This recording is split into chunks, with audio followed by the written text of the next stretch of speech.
पल का वो निर्माता है, उस पल का वो निर्माता है, उस राम को भूलना ठीक नहीं।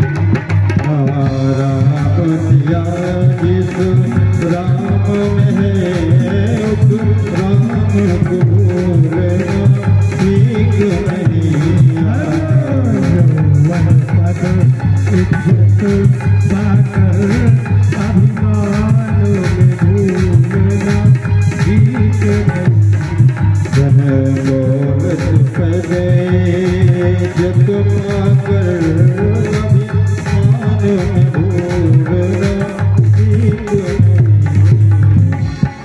जिस क्षण में नाश हुआ निश्चित, वो क्षण भी निश्चित आएगा। जिस क्षण में नाश हुआ निश्चित, वो क्षण भी निश्चित आएगा। जिस क्षण में नाश हुआ निश्चित, वो क्षण भी निश्चित आएगा। वह क्षण जिस राम के हाथ में है, वह क्षण जिस राम के हाथ में है, उस राम को भूल ठीक नहीं। राम दिया जिस राम ने है, उस राम को भूलना ठीक नहीं। दौलत पद इज्जत पाकर अभिमान में भूलना ठीक नहीं।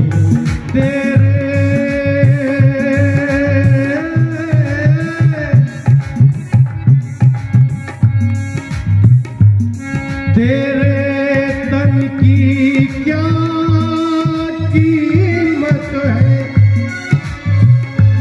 कीमत तो है बस जीवन की। तेरे तन की क्या कीमत है, कीमत तो है बस जीवन की। तेरे तन की क्या कीमत है, कीमत तो है बस जीवन की। ब्रज बाल दिया जीवन जिसने, उस राम को भूलना ठीक नहीं। बाल दिया जीवन जिसने, उस राम को भूलना ठीक नहीं। राम दिया जिस राम ने, उस राम को भूलना ठीक नहीं। धन दौलत पद इज्जत पाकर अभिमान में भूलना ठीक नहीं। राम दिया जिस राम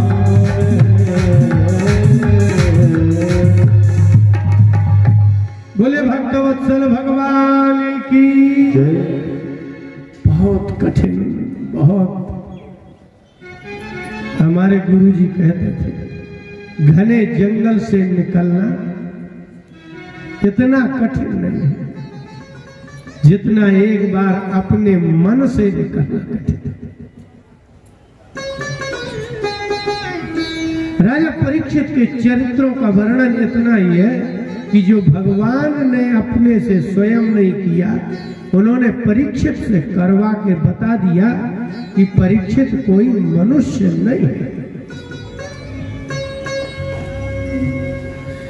कलयुग का निग्रह किया। काल का निग्रह मतलब हमारे इतिहास साक्षी है, काल का निग्रह करने वाले भी हैं। मार्कंडेय पुराण में शांडिली की कथा थी, जिसका पति कोढ़ी था, व्यभिचारी भी था। एक दिन कोई नर्तकी निकली और वो पति को स्नान करा करके बाहर उसने बैठा ला, लेकिन पति उस नर्तकी को, नाचने वाली को देख के बहुत दुखी हो गया। पत्नी ने पूछा कि आप दुखी क्यों हैं? बोले कुछ नहीं। बोले कुछ तो? बोले बहुत बुरा है, कह दीजिए। शांडिली ने कहा कि संसार में कुछ बुरा है ही नहीं, सारा संसार बुरा है, लेकिन आप बुरे नहीं। लेकिन उसके पति ने कहा कि ये जो नाचने वाली चली गई ना, यही मुझे चाहिए। आप किस चित्त की बात कर रहे हैं? ऐसा इतिहास साक्षी है कि ऐसे भी मन की स्त्रियां और पुरुष हो गए जिन्होंने सिर्फ पति को प्रसन्न करना जाना, पति किससे प्रसन्न है इस पर विचार ही नहीं किया, विवेक ही नहीं किया। और शांडिली ने विचार किया कि ये नर्तकी कैसे आएगी हमारे पति के पास। एक पतिव्रता स्त्री उस वेश्या के घर जाती है और उसके दरवाजे में धो करके रोज आती है, दरवाजा धोती है। उस वेश्या ने देखा कि कौन साफ करके जाता है, लेकिन प्रातः काल उठी और शांडिली को देख के पैरों में गिर गई। जगत प्रसिद्ध थी, शांडिली के पैरों में गिर गई और बोली, आप क्या चाहते हैं मुझसे? मुझ जैसी अधम से, नीच से आप क्या चाहते हैं?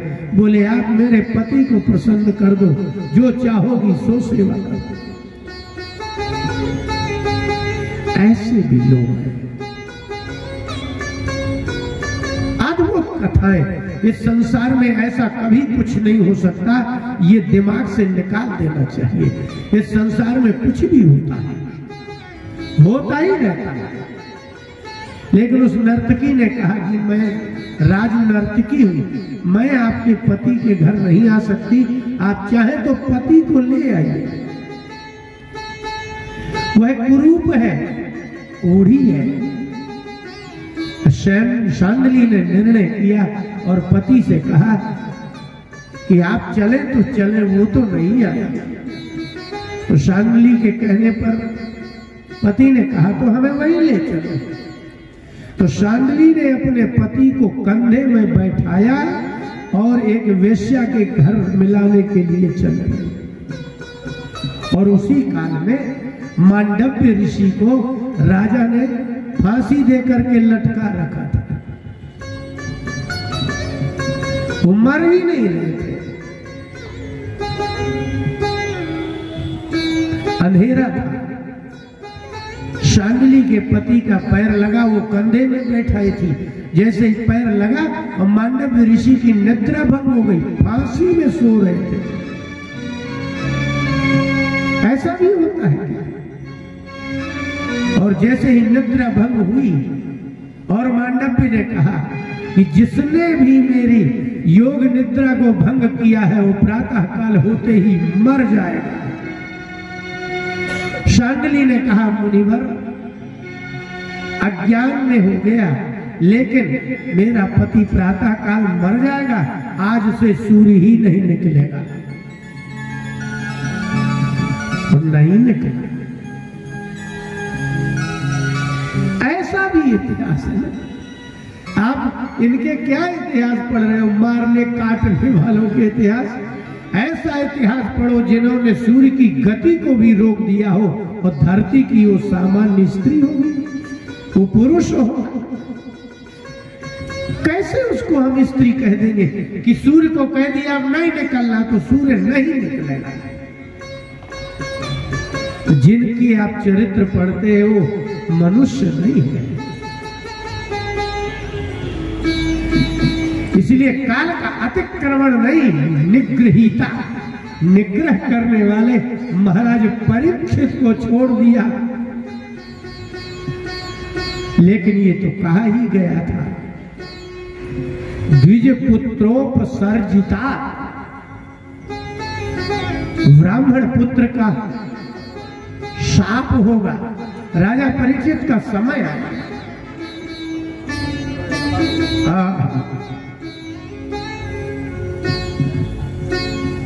प्रसिद्ध कथाएं हैं ये। कथा तो वही है, आप लोग भी अपराधी होते हैं, आप भी महात्माओं का, ब्राह्मणों का अपमान करते हैं, लेकिन ये लोग जो करते हैं उसमें भी कुछ विलक्षण बात है। इनने कभी जीवन में कुछ किया ही नहीं है अपराध, ये निरपराध है, ये भगवदीय लोग हैं, भगवदीय। इनका संबंध भगवान की कथा से नहीं, इनकी कथा से भगवान जुड़े हुए हैं। भगवान की कोई कथा नहीं है,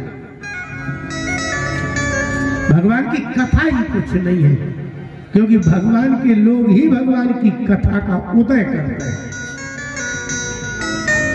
इसलिए सूत जी ने शौनक जी को कहा था कि वक्षे कृष्ण कथोदयम, जैसे सूर्य का उदय होता है ना, ऐसे ही कृष्ण की कथा का उदय जहां से होता है, उन पांडवों की चर्चा में करूंगा। मैंने भगवान की कथा हो है कहां? यदि उनके लोग नहीं है तो भगवान है कहां? भगवान का प्राकट्य, भगवान की कथा लीला चरित्रों का प्राकट्य भगवान के भक्त करते हैं। इसलिए भगवान मजबूरन बोलेंगे अहम भक्त पराधीनः। कैसे नहीं कहोगे, कैसे नहीं कहेंगे, कहिए। इसलिए भगवान का महात्म है ही इसमें कि परीक्षित को गर्भ में जाकर के सुरक्षा की। और इससे भी बड़ी बात, रात माने होता है दत्त, रा आदाने धातु है, राति राता रामती,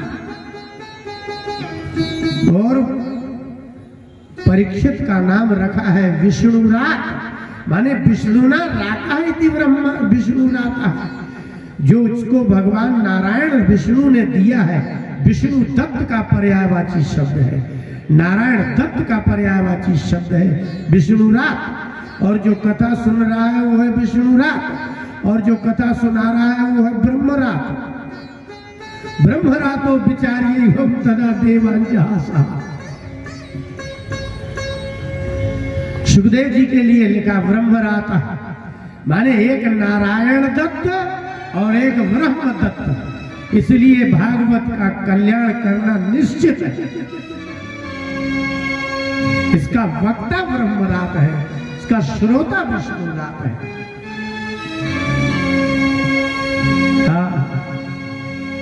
परीक्षित गए, अब संसार से जाने का समय आया। बस यही सबसे बड़ी दिव्यता है कि उन्होंने कलयुग को कहा कि यहां से आगे नहीं बढ़ना। मैंने काल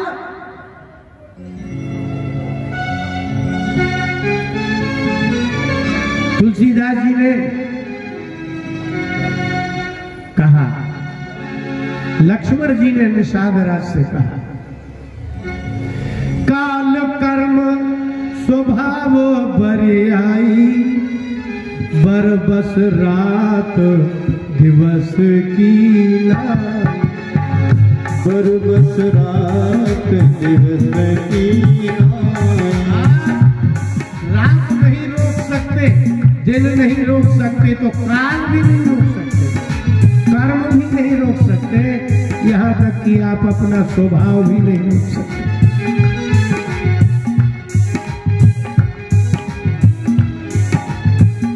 गुरु जी कहते थे कि एक दिन वृंदावन में वही धर्म संघ में लड़ाई हो गई, तो मैंने तर्क दिया कि ये ऐसा है, ये ऐसा है, ये ऐसा है। तो गुरु जी कहते थे कैसा होना चाहिए? मैंने कहा इसको ऐसा होना चाहिए। बोले यदि स्वभाव बदलना इतना सरल है तो तुम अपना क्यों नहीं बदल के बताइए। काल कर्म स्वभाव पर्यायी, काल कर्म स्वभाव पर्यायी। जबरदस्त। बर बस रात दिवस की नाई, बर बस रात दिवस की नाई। जिसको काल कर्म स्वभाव बदलते ही नहीं है, राजा परीक्षित ने कहा कि ब्रह्मावर्त से यहाँ से आगे नहीं आया, नहीं आया। जिस काल को रोकने वाला पुरुष, सिद्धांत है कि काल बदला नहीं जा सकता, आपको काल के अनुसार चलना होगा। लेकिन उस परीक्षित को ये दुख की बात नहीं है, ये बताया है कि ये मरने की पद्धति है। चले गए। और जब मृत्यु काल आता है ना, तो आप लोग कहते हैं ना, विनाश काले विपरीत बुद्धि। ऐसा कभी हुआ ही नहीं, वैसा होगा। वो ऋषि के आश्रम में पहुंचे। विशिष्यतानुरुदकम तथा भूत मयाच। राजा ने आज तक कभी जीवन में किसी को पानी मांग ही नहीं पाया। पहला परिणाम, मृत्यु काल उपस्थित हुआ तो अयाचत, ऋषि के पास गए तो विशुष्यत तालुरुदकम, राजा को इतनी प्यास लगाई कि जीभ तालू में चिपकने लगी। वो ऋषि से मांगने लगे कि पानी दे दीजिए। कैसा देना है? परिवर्तन जब होता है ना, ऐसा ही आप सोच ही नहीं सकते कि बदलाव आया कैसे। बदल जाने पर दिखता है, बदलता हुआ कुछ नहीं दिखता। आपके घर में बच्चा नाती पैदा होते हैं, दिखता नहीं है कि बड़ा कैसे हो गया, वो तो बड़ा होने पर पता चलता है कि बड़ा हो गया। आपकी आंखों के नीचे रात दिन इसलिए परिवर्तित होते हुए नहीं दिखता है, परिवर्तन होने पर दिखता है। क्योंकि आपकी जो नेत्र है ना, वो सूक्ष्म तत्व को नहीं देख सकते, स्थूल देखते हैं, मोटा बड़ा देखते हैं।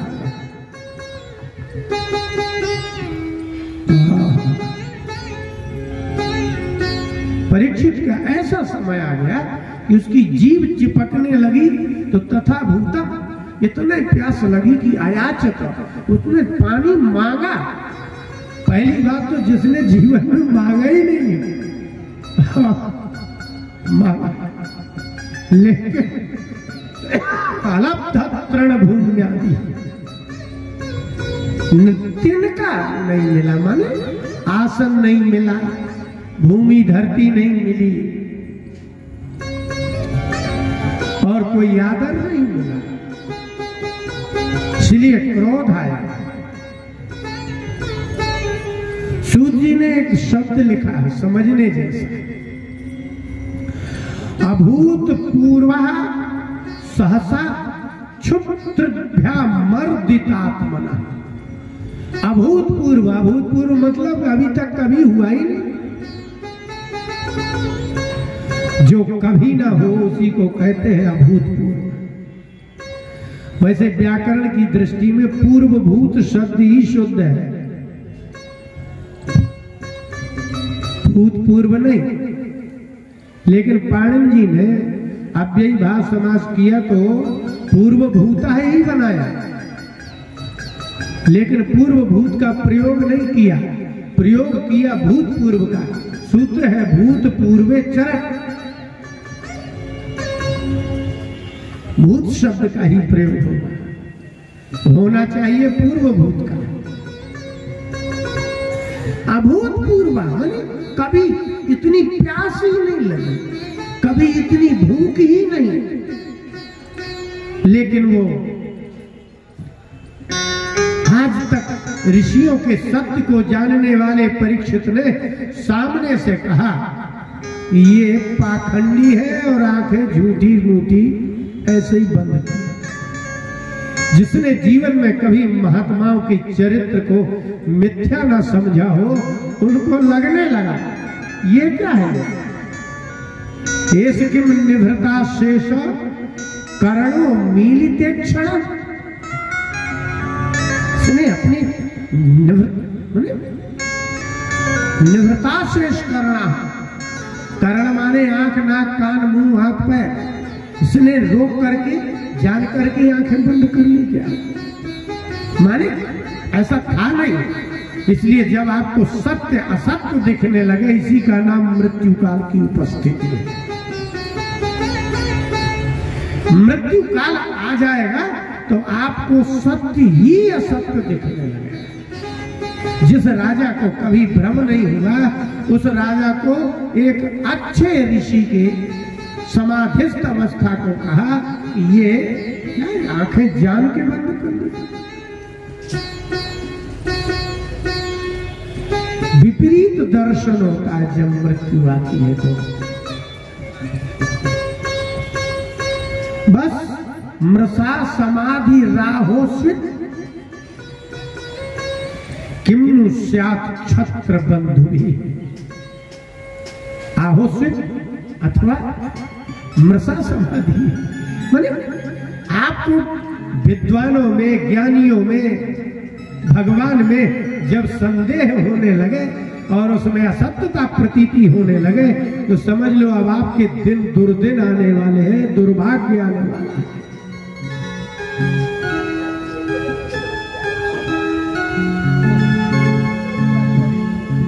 ऐसा होता है, मरने का लक्षण है ये। अब आपको तो पूरी जिंदगी हो गई भ्रम में, इसीलिए सत्य असत्य दिखता है, सत्य असत्य दिखता है, असत्य सत्य दिखता है। अच्छा बुरा लग रहा है, बुरा अच्छा लग रहा है। अब इस पर भी कहते हैं हमको सुख चाहिए, अच्छा कहते हैं तो बुरा लगता है, और बुरा कहने से तो बुरा लगता ही लगता है। राजा परीक्षित ने अपना काम किया, बाहर पड़ा, एक मरा हुआ सांप गले में डाल दिया, यही करना था। और उस बालक को, उसके बालक को जाकर के समाचार दिया, वो भी तो देखे। इसलिए कहते हैं कि जब होना होगा वही होगा।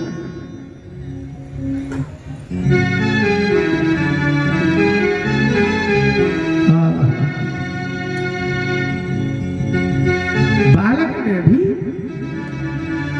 सरस्वती कौशिकी नदी में कौशिक्याप उपस्पृश्य, सूर्य जी ने कहा वाग वज्रम विसर्जहा। वृत्रासुर के लिए दधीची के अस्थियों का वज्र बनाया था ना, इसलिए वज्र शब्द का अर्थ ही है अप्रतिकार्य। कोई उसको प्रतिकार हो ही नहीं सकता, कोई उपाय नहीं। हाथ में जल लिया, वाग वज्र छोड़ दिया, अब वज्र छोड़ा है तो, और कह दिया कि आज से 7वें दिन इसको यही काटेगा। धरती का सांप नहीं काटेगा, क्योंकि उसकी दवा तो है। 9 नागों में तक्षक वासुकी नाग के साथ, ये वही वासुकी जिसने समुद्र मंथन में आया था, उसके साथ ही है ये तक्षक। वो पाताल लोक में रहता है, उसकी दवा नहीं है धरती में। क्यों? क्योंकि उसका काटना और शरीर का भस्म हो जाना। अब जब शरीर रहेगा तब तो औषधि होगी। इसलिए ब्राह्मण ने श्राप नहीं दिया, उसके जो जन्म में कहा था ना कि इसकी तक्षक से मृत्यु होगी, तो वह जो होना चाहिए था वो बालक के मुंह से तक्षक शब्द ही निकला। आपके भाग्य में कुछ लिखा है तो वो जो व्यक्ति है वो आएगा तो प्रेरित होकर उसके मुंह से वही निकलेगा। तक्षक निकला, जिसकी कोई दवा नहीं है। 7वें दिन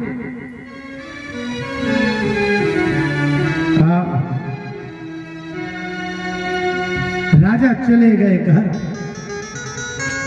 बालक आया, बालक रोया पिता से। अब उनने आंख खोली, राजा पानी मांगते रहे तो आंख नहीं खोली, क्योंकि मृत्यु जो होना। लेकिन बालक के रुदन को सुना और आंख खोली।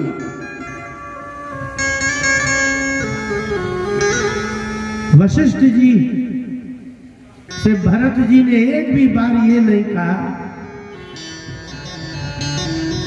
कि भरत ने कहा ही नहीं कि आप त्रिकालज्ञ थे तो राज्याभिषेक का मुहूर्त निकाला ही क्यों था? क्योंकि जब राज्याभिषेक होना ही नहीं था, राज्याभिषेक राम जी के वनवास का निमित्त कारण है, तो भरत जी ने कुछ कहा ही नहीं था और वशिष्ठ जी रोने लगे। ऋषि का रोना मन जीवन में सबसे बड़ा कलंक वशिष्ठ जी के एक ही लगा है कि वशिष्ठ के कहे हुए मुहूर्त में भगवान का राज्याभिषेक नहीं हो पाया। इसलिए वो बोले, सुनहु भरत भावी प्रबल, बिलख कहो मुनीनाथ। रोने लगे। इसी को कहते हैं भावी। अवश्यम भावी, भावानाम भवन्ति महतामपि। कितना भी बड़ा क्यों ना हो, जो होना है वो होके रहे। और आप ये चाहते हैं कि मैं जब तक जीऊं कभी कुछ हो ही बुरा ही ना हो।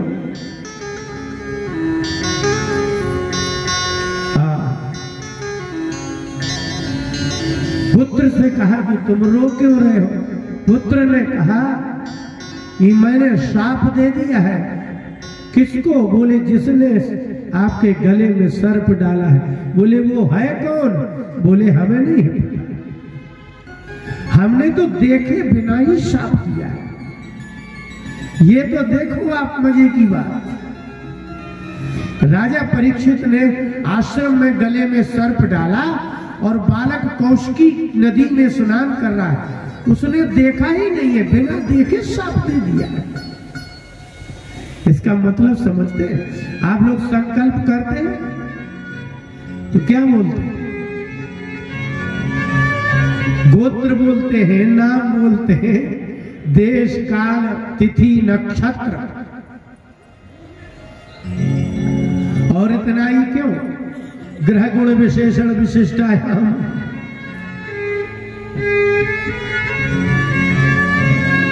ये सब है संकल्प में, लेकिन शाप में कुछ है ही नहीं, नाम भी नहीं है कि किसको देना है।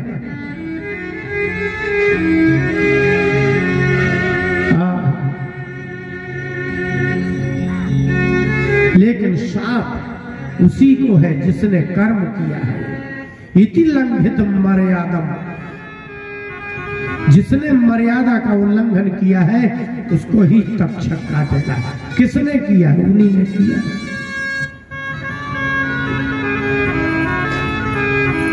पिता ने कहा इससे बुरा कभी हो ही नहीं सकता जो तुमने किया है। इसलिए प्रकृति प्रेरित, भाग्य प्रेरित, दैव प्रेरित होकर के उस बालक ने शाप दिया। उसको पता ही नहीं मेरे मुंह से क्या निकला है, क्योंकि उसको तो सुना शाप दे दिया। लेकिन शाप दाता बालक के पिता ने कहा, श्री कृष्ण गोविंद हरे मुरारे, हे नाथ नारायण वासुदेवा। ऋषि के पिता ने कहा, तुमने जिसको शाप दिया है बस यहीं से कलयुग का प्रारंभ होता। भगवान गए तो इतना बुरा धरती में नहीं हो सकता जितना परीक्षित के जाने के बाद हुआ हो।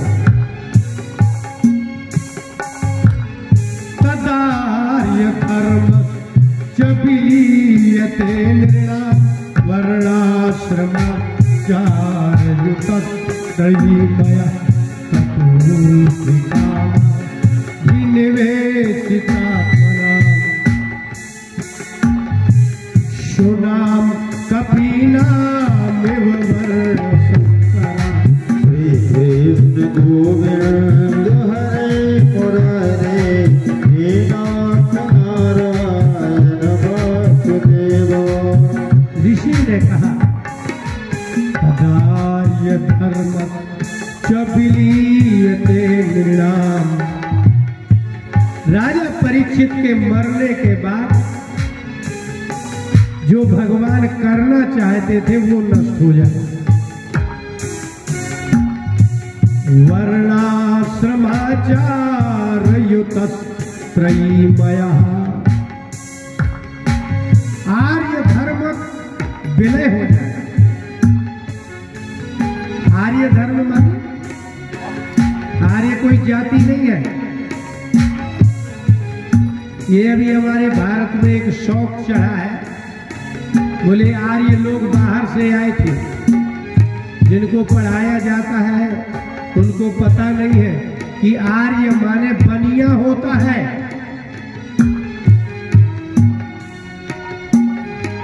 पाणिनि जी ने सूत्र में कहा है आर्य स्वामी वैश्यो हो। आर्य माने स्वामी और आर्य माने वैश्य, और उसमें स्वार्थ में अण प्रत्यय करिए तो होगा आर्य। इसलिए आर्य माने होता है वैश्य और आर्य माने श्रेष्ठ। इसलिए भीष्म पितामह को धृतराष्ट्र आर्य कहते हैं, और सीता जी राम जी को आर्य पुत्र कहते हैं। इसलिए आर्य का अर्थ होता है श्रेष्ठ। इसलिए आर्य धर्म माने आज से जितने श्रेष्ठ लोग हैं सब भ्रष्ट हो जाएंगे। राजा परीक्षित के कारण श्रेष्ठ लोग श्रेष्ठ हैं।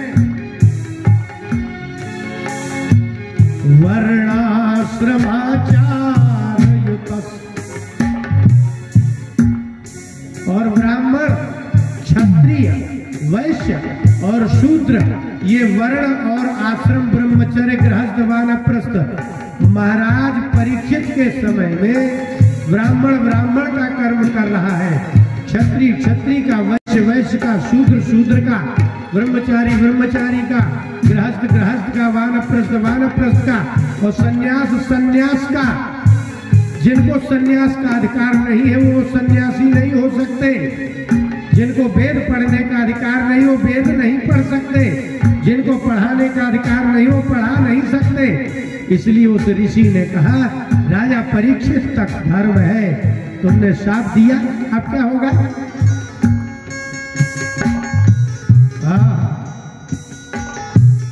ततोर्थ कामा विनिवेशितात्मनाम्। धर्म के मनुष्य के चार है, धर्म अर्थ काम और मोक्ष। इसमें से राजा परीक्षित के जाने के बाद अब दो ही बचेंगे, अर्थ और काम। धर्म और मोक्ष की चर्चा बंद हो जाएगी। सिर्फ स्त्री और पुरुष, किसी की भी स्त्री, किसी का भी पुरुष, किसी का भी पैसा, कभी भी पैसा, कहीं भी पैसा, दो तत्व बचेंगे। इसलिए कलयुग कहा है अर्थ और काम में धर्म और मोक्ष की चर्चा बंद हो जाएगी। परिणाम सुना कपीनामिव वर्णशङ्करः। राजा परीक्षित जैसा धर्मात्मा चले जाने के बाद मनुष्य कुत्ते और बंदरों की तरह वर्णशंकर हो। घोषणा है इसी सुनाम कपीनाम एवं वर्णशंकरः। जैसे कुत्तों में वर्णशंकर होते हैं, जैसे बंदरों में, मतलब पशुओं में विलक्षण है ये कुत्ता और बंदर। आज कलयुग में अर्थ के कारण और कामुकता के कारण कुत्ते में जैसे अच्छा कुत्ता असली कुत्ता नहीं मिलता, बंदरों में जैसे शुद्ध बंदर जाति नहीं मिलती, ऐसे हम मनुष्यों में शुद्ध ब्राह्मण क्षत्रिय वैश्य नहीं। सुना कभी ना वर्ण शंकरा, श्री कृष्ण गोविंद हरे मुरारे, हे नाथ नारायण वासुदेव, हे नाथ नारायण वासुदेव, हे नाथ नारायण वासुदेव। राजा युधिष्ठिर अपने 5 पुत्रों की तिलांजलि दे करके महाराज युधिष्ठिर कुंती के सहित, उत्तरा के सहित, कृष्ण जी के सहित, और जब भीष्म पितामह के यहाँ पहुंचे तो भीष्म पितामह ने एक ही बात कही, सर्वम काल कृतम मन्ये। अर्जुन जैसा गांडीवधारी, युधिष्ठिर जैसा धर्मात्मा, और यत्र कृष्ण, और जहां साथ में कृष्ण है ततो विपद, और वहां आपत्ति है, इसी को कहते हैं समय का बलवान होना। कृष्ण साथ भीष्म स्तुति में प्रथम स्कंद में यत्र कृष्ण ततो विपद, माने कृष्ण जाए वही आपत्ति है। ये क्या है? बोले सर्वम काल कृतम मन्ये, ये सब काल है, ये समय का फेर है।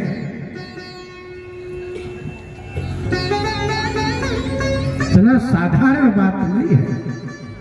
और जब राजा परीक्षित लौट के आए तो उनको बहुत दुख हुआ। मैं क्या करूं?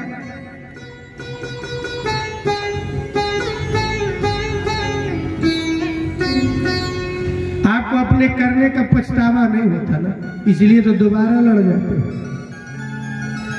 आपकी दोबारा लड़ाई ही सिद्ध करती है कि आपने पहली वाली लड़ाई को स्वीकार नहीं किया कि मेरी गलती है।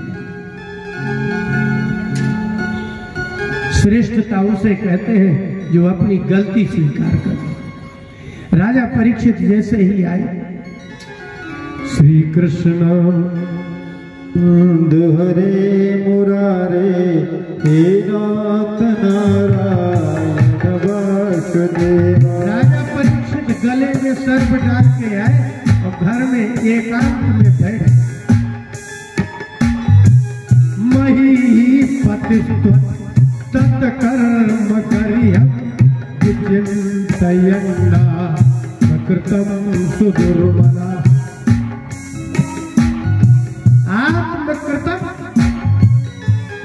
आत्मकृतम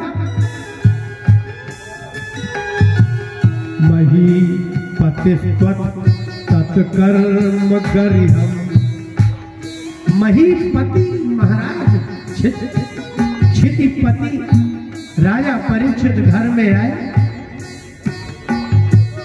विचिन्तयन् सोचने लगे, आत्मकृतम मैं क्या करके आया। जब ये सोचे तो सुदुर्मना, मन दुर्मन हो गया।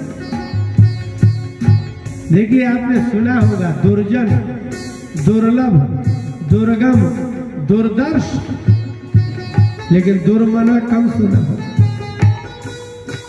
दुरुपसर्ग का अर्थ बहुत ही भयानक होता है, इसलिए दुर्लभ का अर्थ ये जो हजारों में कभी मिले। दुर्मना का अर्थ ये है कि अब ये बचेगा नहीं, इतना बुरा हो गया। अहो मया नीच मनार्यवत्कृतं निरागसी ब्रह्मणि गूढ़ तेजसम्। श्री कृष्ण गोविंद हरे मुरारे, हे नाथ नारायण वासुदेव, हे नाथ नारायण वासुदेव। क्या सोचा? अहो जो कभी नहीं किया वो मैंने नीच जैसा काम किया। किसी ब्राह्मण के तो सताना, ब्राह्मण का अपमान करना, ब्राह्मण को बुरा बोलना, नीचों के अलावा ऐसा कोई करता ही नहीं। जो नीच होगा वही ब्राह्मणों का द्वेषी होगा, जो नीच होगा वही ब्राह्मण घाती होगा, जो नीच होगा वही ब्राह्मणों का विरोधी होगा। अब नीच को पहचानने के लिए कोई अलग से लक्षण,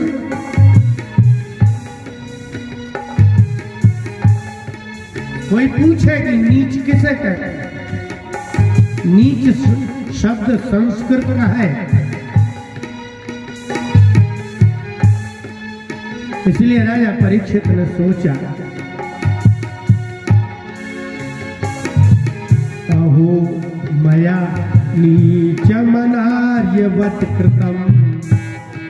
नीच और अनार्य इसके जैसा काम मैंने किया। अर्थात जो नीच होते हैं वो ही ब्राह्मणों के विरोधी होते हैं, जो अनार्य अश्रेष्ठ होते हैं वह भी ब्राह्मण के विरोधी होते हैं। मैंने निरागसी निरपराध ऋषि के गले में सर्प डाल दिया, इसलिए मुझे ऐसा लग रहा है कि यदि इसका दुष्परिणाम मिल जाए तो मुझे संतोष हो जाए। आप गलत करके भी गलत का परिणाम रोकना चाहते, लेकिन राजा परीक्षित बोलते हैं कि ब्राह्मण का अपमान करने का फल नाश होता है, तो मैं चाहता हूं कि मेरे देखते देखते नाश हो जाए। अद्यैव राज्यं बलमृद्धकोशं प्रकोपितं ब्रह्मकुक्लानलोमि दहत्वभद्रस्य पुनर्न मे भूः पापीयसी धीर् द्विजदेव गोप्या। श्री कृष्ण गोविंद हरे मुरारे हे नाथ नारायण वासुदेवा। हम संगीत नचाने के लिए नहीं रखते, बजाने के लिए रखते। हम तो कहा करते हैं यदि तुम संगीत में श्रीमद् भागवत का बैनर लगाते हो तो ये श्लोक संगीत में बोलो, तब तो ठीक है। हमारा आज ही अद्यैव राज्यं बलमृद्धकोशं। अद्यैव एव का मतलब होता है तत्काल। मैं देख लेना चाहता हूं कि मेरा सारा सेना, सारा रिद्ध कोश माने धन, प्रकोपित ब्रह्म कुलानलोमि। प्रकोपित ब्रह्म कुलानल, प्रकोपित ब्रह्म कुलानल माने क्रोधित ब्राह्मण के व्याकुलता की अग्नि से भस्म हो जाए। आज इसका परिणाम क्या होगा? पापीयसी धीर् द्विजदेव गोप्या। ताकि मेरी बुद्धि द्विज ब्राह्मण के प्रति, देवताओं के प्रति और गाय के प्रति कभी विपरीत ना हो, इसलिए ये दुष्परिणाम होना आवश्यक है, ताकि संसार देख ले कि एक निरपराध तेजस्वी ब्राह्मण का अपमान करने का दुष्परिणाम ये होता है। ताकि मैं मरते मरते भी संसार को बता देना चाहता हूं कि इस सृष्टि में सिर्फ 3 ही तत्व है विनाश के कारण, एक ब्राह्मण, एक गाय और एक देवता। हिरण्यकशिप को प्रहलाद के पिता ने जब बहुत अत्याचार किया तो भगवान नारायण के यहाँ गए देवता, तो देवताओं ने भगवान से कहा मारो उसको। बोले हम मार ही नहीं सकते। क्यों? बोले अभी उसने पाप किए ही नहीं। देवता बोले हमको मार करके भगा दिया है, ये पाप नहीं है। सारी जनता में भगवान के नाम का नाश करा दिया, ये पाप नहीं है? मंदिर बंद करवा दिए, ये क्या पाप नहीं है? यज्ञ बंद करा दिए, क्या ये पाप नहीं है? भगवान बोले ये पाप नहीं है। यदा वेदेषु देवेषु गोषु विप्रेषु साधुषु। हिरण्यकशिप की मृत्यु तब होगी जब वो वेदों पे, वेदेषु देवेषु गोषु विप्रेषु साधुषु, ये सृष्टि के वेद, विप्र, गाय, देवता और साधु, इस संसार की सत्ता सिर्फ 5 चीजों से है। संस्कार 5 के कारण है, धर्म 5 के कारण है। इसलिए जब तक ये 5 पर हाथ नहीं डालता तब तक वो मर ही नहीं सकता। इसकी मृत्यु के कारण श्री कृष्ण गोविंद हरे मुरारे, नाथ नारायण वासुदेव, हे नाथ नारायण वासुदेव, हे नाथ नारायण वासुदेव। बोले भक्तवत्सल भगवान की जय। लेकिन ये बात कलयुग में पचती नहीं है कि कोई ये कह दे कि ब्राह्मण, आपको मालूम है रामचरितमानस ब्राह्मण के चरण बंदन से प्रारंभ होता है और हर प्रसंग में ब्राह्मण है। यहाँ तक कि भगवान कहते हैं बिना ब्राह्मण की पूजा के नवधा भक्ति सिद्ध नहीं होती। लेकिन कोई भी साधु अपने मंच से ब्राह्मण की प्रशंसा करने को तैयार नहीं है।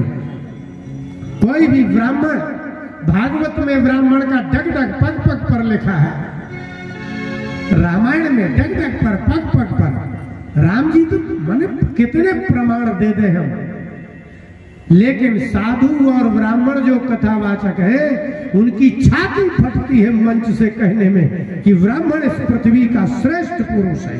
ये कह ही नहीं सकता, क्योंकि ऐसा कहते ही उसको पेट के लिए, गौशाला के लिए, अपना घर बनाने के लिए पैसा नहीं मिलेगा। ब्राह्मण की बात की जाए तो राजनीति, और दूसरी जाति की बात की जाए तो समता। कोई नहीं बोलता। ये कायरता अच्छी नहीं। यदि ग्रंथ ही बोलते हो तो ग्रंथ बोलो। जिस ग्रंथ से आपकी रोजी रोटी चलती है, जिस ग्रंथ में जो लिखा है वो बोलो। तो इतना बचाते हैं। ऐसा ब्राह्मण की चर्चा तो साधु, जो साधु ब्राह्मण शरीर है वो तो कहते ही नहीं है। आप बचने लगे, अब आप कायर हो गए हैं। आप ब्राह्मण की और गौ की चर्चा शास्त्रों में भरी पड़ी है, और यदि आप उसकी चर्चा नहीं करते, आपकी कथा से किसी जीव का कल्याण तो क्या, आपका खुद का कल्याण नहीं हो सकता। जिस ग्रंथ में ब्राह्मण का प्रारंभ, मध्य ब्राह्मण, अंत ब्राह्मण, भगवान राम ब्राह्मण के नीचे जीने की बात करते हैं, आप कितने कायर हैं कि माने ब्राह्मण की और गौ की बात आती है तो आप निकाल करके एक कोने में रख देते हैं और वो कथा करते हैं जिससे धन आता है। आपकी कायरता सिद्ध करती है कि आप ब्राह्मण को छोड़ करके कथा हो ही नहीं सकती, पुराण हो ही नहीं सकते, भागवत नहीं हो सकती, रामायण नहीं हो सकती, रामचरितमानस नहीं हो सकती। यदि ब्राह्मण निकाल दिया जाए तो ग्रंथ होता ही नहीं है। क्या पाप करते हैं? इतना भय, इतना डर। यदि संसार ही भोगना है तो गृहस्थ हो जाओ, भोगो, लेकिन कथा ही कहना है तो शास्त्रों में जो लिखा है वो बोलो, निष्पक्ष बोलो, निर्णयात्मक सिद्धांत बोलो। ब्राह्मणों के चर्चा नहीं करते, सरकार डर क्या करेगी, क्या समाज करेगा, ये कथा नहीं है। इसलिए आपको बड़ा भय लगता है कि ब्रह्म सत्र में कुछ ब्राह्मणों का लिख दिया जाएगा तो पता नहीं क्या प्रलय हो जाएगा, क्या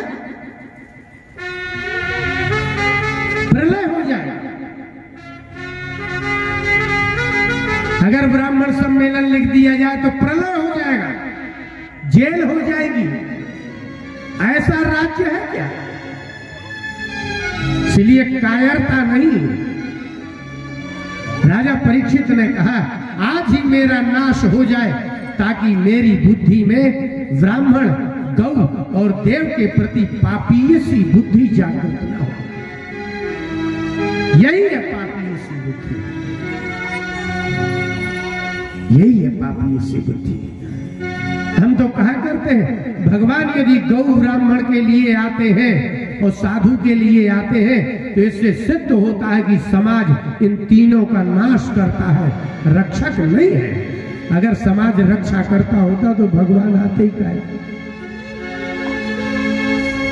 इसलिए शास्त्र बोलिए तो बोलिए, कायरता भक्ति का नाम नहीं है।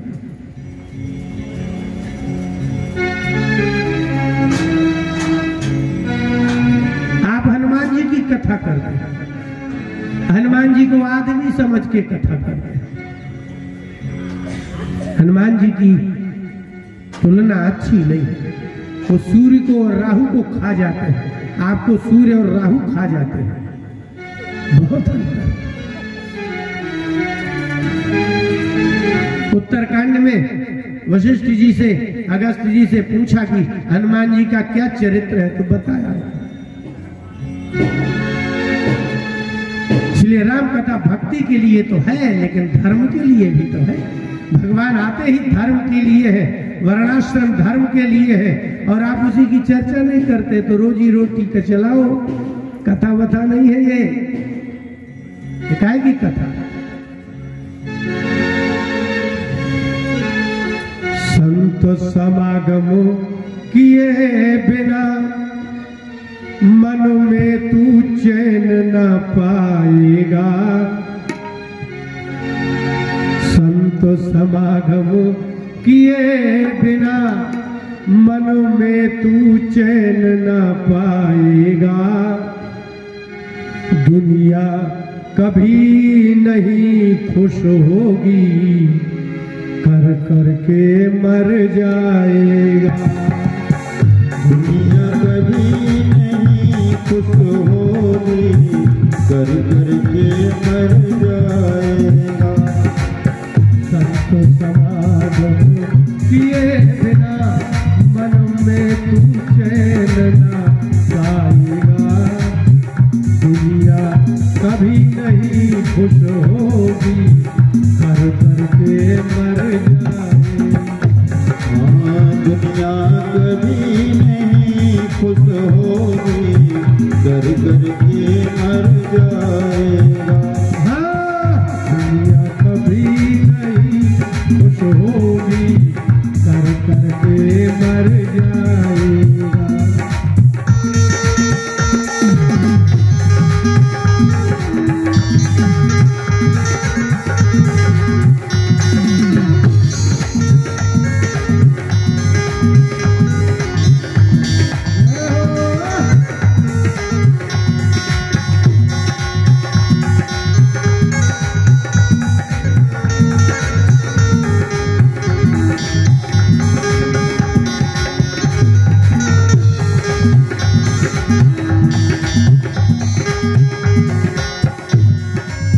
आपके घर की दशा है, जो जो कर्म करोगे उसमें लाखों दोष दिखाएंगे। लाखों दोष दिखाएंगे, लाखों दोष दिखाएंगे। कौन दिखाएंगे? जिनको आपने बोलना सिखाया है वो।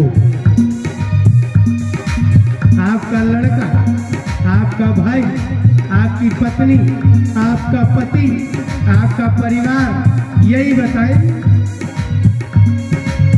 जो जो कर्म करोगे उसमें लाखों दोष दिखाएंगे, लाखों दोष दिखाएंगे, लाखों दोष दिखाएंगे।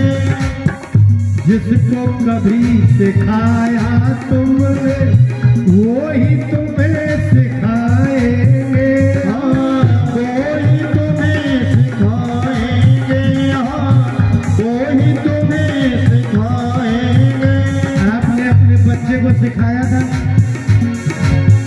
तो बड़े होके सिखाएंगे आपको। बाबा ऐसा नहीं है, ऐसा है। और ज्यादा बोलोगे तो कह देंगे बोलना नहीं, आपको कुछ ज्ञान नहीं है। तेरा घर उनका हो जाए,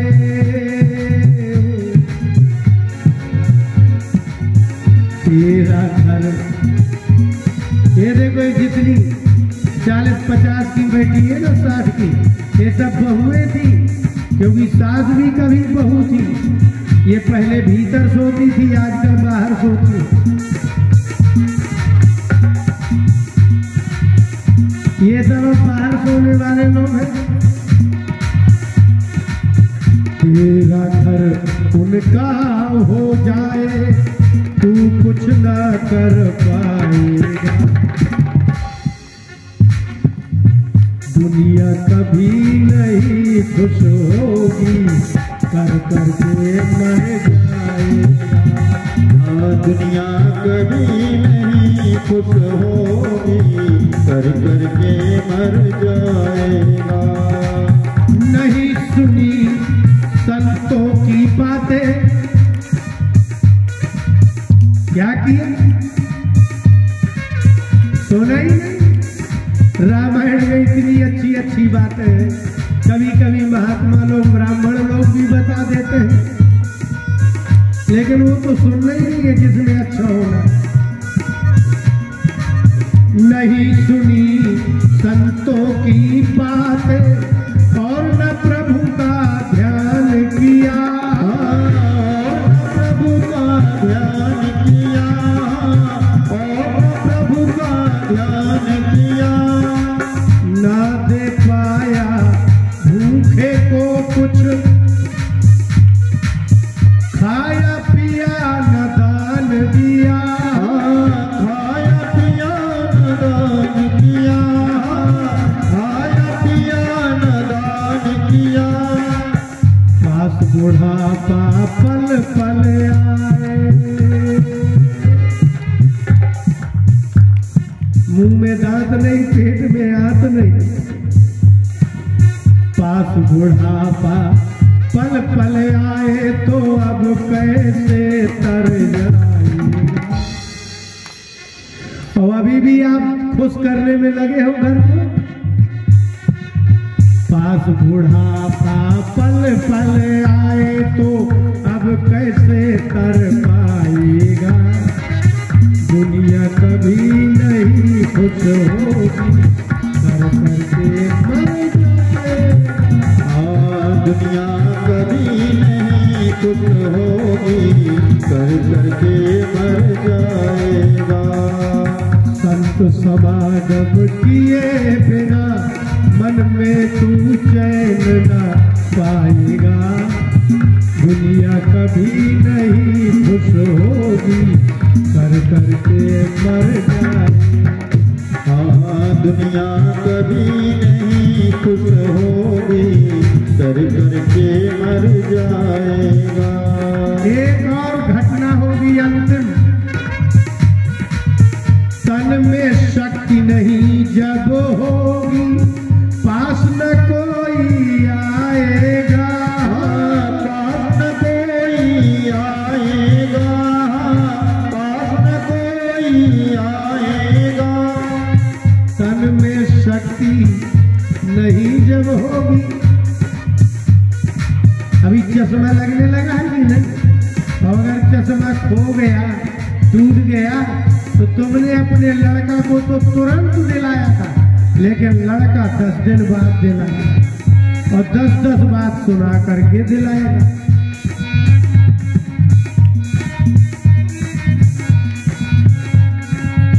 तन में शक्ति नहीं जब होगी, पास न कोई आएगा तेरे पास कोई आएगा, तेरे पास कोई आएगा।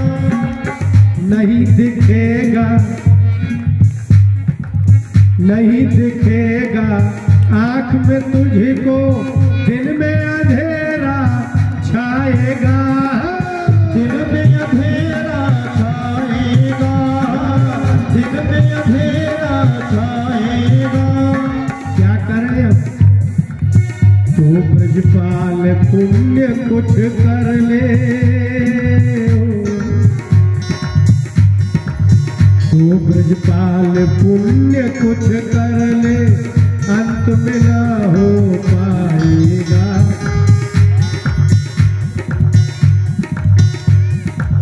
तो ब्रजपाल पुण्य कुछ कर ले, अंत में ना हो पाएगा। दुनिया कभी नहीं खुश होगी, कर करके मर जाएगा। हाँ, दुनिया कभी नहीं खुश होगी, कर करके मर जाएगा। दुनिया कभी नहीं खुश होगी, कर करके मर जाएगा। दुनिया कभी नहीं खुश होगी, कर करके मर जाएगा। बोले भक्त वत्सल भगवान की जय। मुंह से बोलो। एक तो हमारे ब्राह्मण ज्यादा खा लेते हैं ना, तो फिर मुंह तो छोड़ो कुछ नहीं खुलता है। हमारे कुछ ब्राह्मण तो ऐसे हैं कि आंखें ही नहीं खुलती। एक ब्राह्मण भोजन करने गया तो इतना खा लिया कि लगा कि अब ये बचेगा ही नहीं, तो उसको उठा करके ठेला में ले गए डॉक्टर के यहाँ। तो डॉक्टर ने कहा कि एक काम करो, कुछ खास बात नहीं है, एक गोली खिला दो तो खत्म। वो आंख बंद किए लेटा था, बोला डॉक्टर साहब जगह गोली की नहीं है, ऊपर से लगाने की कुछ दवा हो तो बताओ।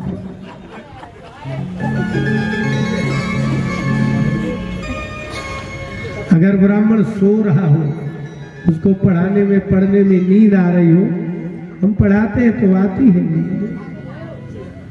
अगर उसके सामने दो ना रख दो फिर उसको नींद ही नहीं आती। ये सबकी हालत है। इन लोगों को देखते हैं तो हमको अपनी याद आती है। इनकी उम्र में हमने खाना छोड़ दिया था, अभी तक नहीं खाया, इसलिए सुखी है। दुनिया में रहता हूं, दुनिया का तलबगार नहीं हूं। दुनिया में रहता हूं, दुनिया का तलबगार नहीं हूं। बाजार से गुजरा हूं, खरीदार नहीं हूं। इसलिए जो जिह्वा पर जो थोड़ी कंट्रोल हो जाए, संसार में सारे खर्चे खत्म। अब क्या है, दाल रोटी भर तो खाना ही है। एक बार प्याज महंगी हो गई थी तो बड़ा हंगामा मचा। मैं कहा 1 करोड़ की एक प्याज बिके, अपने को क्या लेना देना। इसलिए जिसको छोड़ देंगे सुखी हो जाएंगे।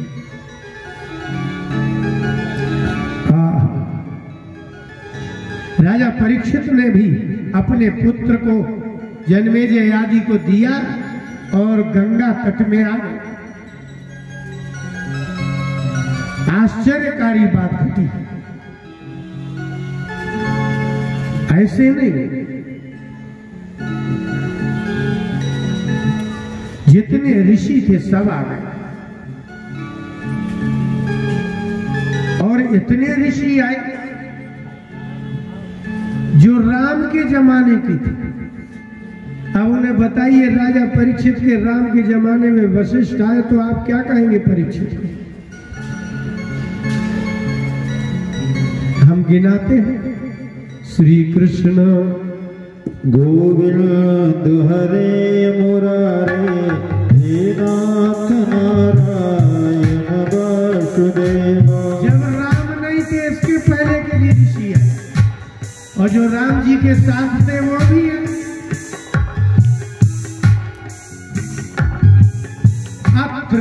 वशिष्ठ च्यवन शरद्वान।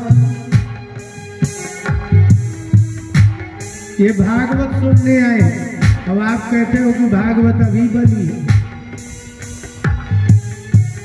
अत्रि ऋषि प्रारंभ है सृष्टि का, जहां ब्रह्मा विष्णु महेश पुत्र बन के आए। अनसुईया गया, दक्ष प्रजापति की पुत्री अनसुईया ब्याही गई, और वशिष्ठ जी आए, और च्यवन ऋषि जिनका आप च्यवन प्रास खा रहे हैं, और शरद्वान।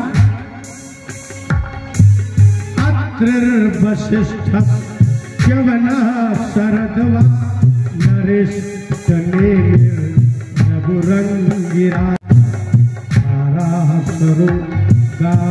सुतोत राम उतच्छ इंद्र ब्रह्मदेव बाहु।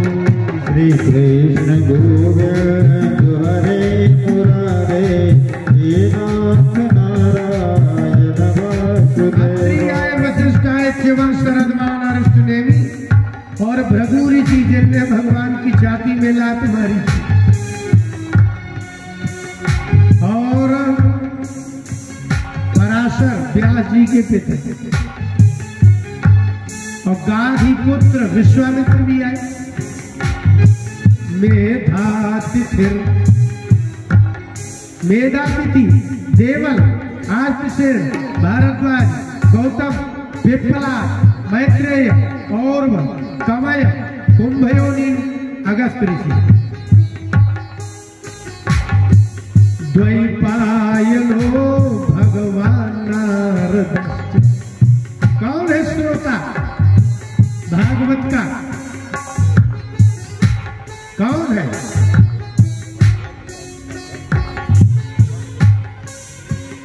जिनने भागवत लिखी है स्वयं व्यास जी। आज पिता श्रोता है, जिसको पढ़ाया है पुत्र वक्ता। सुखदेव कथा सुनाएंगे, व्यास जी सुनेंगे। और बोले आगे की छोड़ो, आगे और भी ऋषि आए। ऋषियों से कहा कि आप कब तक यहाँ बैठे रहेंगे? भाई जैसे कुछ लोग आते हैं कथा में बैठे 10 मिनट चलेंगे, तो वशिष्ठ अत्रि च्यवन देवल व्यास पराशर ये सब आए। राजा परीक्षित ने कहा कि भगवान आप कब तक बैठे रहेंगे? आपसे हम पूछेंगे कब तक बैठे रहेंगे, तो आप क्या कहेंगे? बोले जब तक गैया भैंसिया नहीं आ जाए।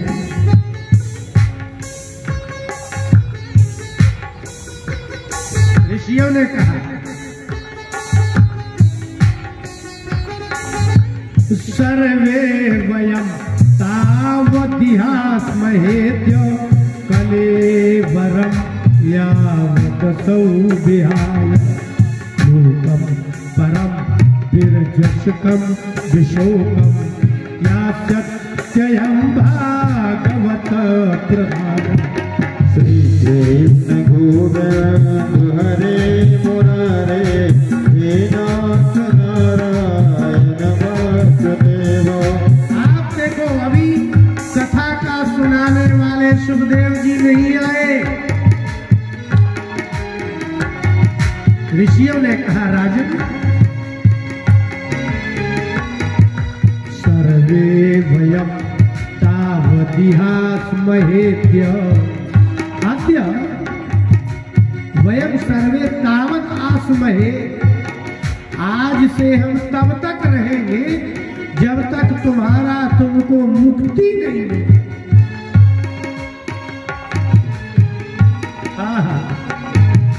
कलेवरम असौ बिहार। जब तक असौ ये परीक्षित कलेवरम विहाय भागवत प्रधान भागवतेषु भगवतेषु प्रधान उत्तम अयम राजा परीक्षित यावत् शरीरम परित्यज्य विरजस्कम विशोकम परम धाम भगवत धाम न यास्यति तावद अद्य वयम आस्महे। हम तब तक यहाँ रहेंगे जब तक यह विरजस विशोक माने रजोगुण तमोगुण मल रहे, विशोक शोक रहे, भगवान के धाम में ना यास्यति नहीं चला जाएगा, तब तक यहाँ रहेंगे। इसका मतलब है कि भगवान को देना ही पड़ेगी मुक्ति, क्योंकि ऋषि कह रहे हैं कि जब तक मुक्ति नहीं मिलेगी जाएंगे। क्या बात, गारंटी हो गई। अब चाहे कथा सुनावे कोई, चाहे न सुनावे, माने सारे ऋषि मिलकर के एक बात कह रहे हैं कि जब तक ये इसको मुक्ति नहीं मिल जाती तब तक हम यहाँ से नहीं जाएंगे। इतना बड़ा धरना कौन देगा?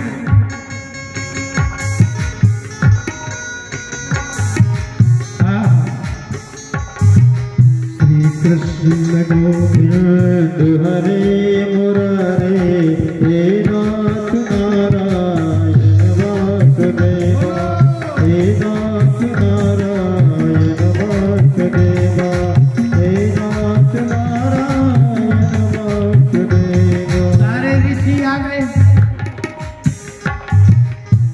अब कौन बचा है? समागता सर्वतेव सर्वे वेदा, वेदा यथा मूर्तिधरा श्रीकृष्ण।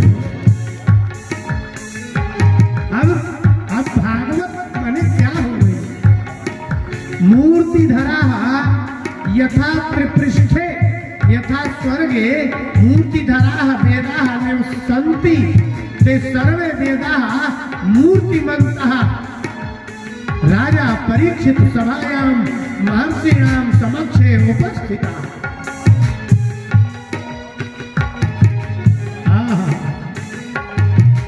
समागता सर्वत एव सर्वे, सर्वे सर्वतः समागता। जो जहां था सब आ गए, बिना पर्चा छपाए, बिना कुछ। क्यों? इसलिए कि काल का निगृहीता महाराज परीक्षित, जिसकी गर्भ में रक्षा भगवान नारायण ने स्वयं की हो, यदि आज वह सब त्याग करके बैठा है, ये देखने आ रहे हैं कि ब्राह्मण के शाप लगने के बाद मुक्ति होती है कि नहीं, भगवान आते हैं कि नहीं। नेहाथवा मुद्रचकश्चनाथम ऋते परानुग्रह मातृशीलम्। श्री कृष्ण गोविंद हरे मुरारे हे नाथ नारायण वासुदेवा, हे नाथ नारायण वासुदेवा, हे नाथ नारायण वासुदेवा। श्री कृष्ण गोविंद हरे मुरारे हे नाथ नारायण वासुदेवा, हे नाथ नारायण वासुदेवा, हे नाथ नारायण वासुदेवा। श्री कृष्ण गोविंद राजा परीक्षित ने कहा कि अब आपसे अच्छा समाधान कौन देगा? ये भगवान वशिष्ठ है जिनके चरण भगवान राम ने दबाए, ये भगवान विश्वामित्र है जिनके चरण भगवान राम ने दबाए हैं, ये महर्षि भृगु है जिन्होंने खुद अपने चरण भगवान नारायण की जाति में रखे। अब इनसे अच्छा उपाय कौन बता सकता? जिनका भगवान से आमना सामना हुआ है, साक्षात हुआ है, साक्षात हुआ है, इनसे अच्छा उपाय कौन बता?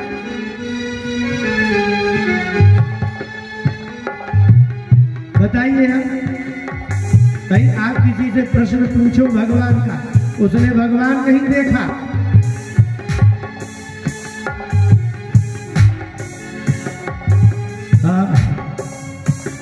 मत्स्य पुराण में लिखा है कि भगवान नारायण की लात मारी जब भृगुति ने, इसमें भी लिखा है कि निर्णय किया कि कौन अच्छा है, तो भगवान की लात मारी तो भगवान बोले भले मारा आपने, क्योंकि जब से लक्ष्मी आई थी तब से हृदय कठोर हो गया था। लक्ष्मी वाला दयालु नहीं होता, आपने लात मार करके मुझे ज्ञान करा दिया। इसलिए राजा परीक्षित ने कहा विते परानुग्रह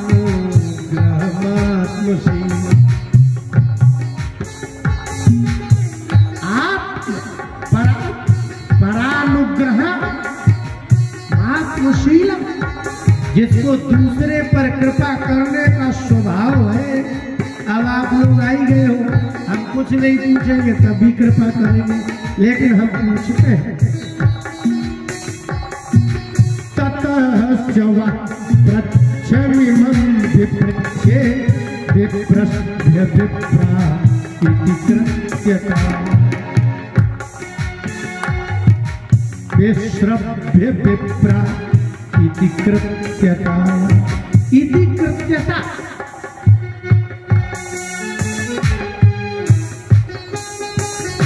जब अध्याय समाप्त होता है तो इति। राजा परीक्षित ने कहा कि हे भगवान, विपृच्छे पृच्छम, जो पूछने योग्य है उसको पूछ रहा। क्या बोले? इति कृत्यता क्या है? माने जिसके बाद कभी कुछ करना ही नहीं है उसको इति कृत्यता है। अब करना ही नहीं, कर्तुम योग्यम कृत्यम कर्तव्यम, कर्तुम योग्यम कृत्यम कृत्यस्य भावः कृत्यता। माने जो करने योग्य है उसको कृत्य कहते हैं और उसके गुण को कृत्यता कहते हैं। कर्म की समाप्ति,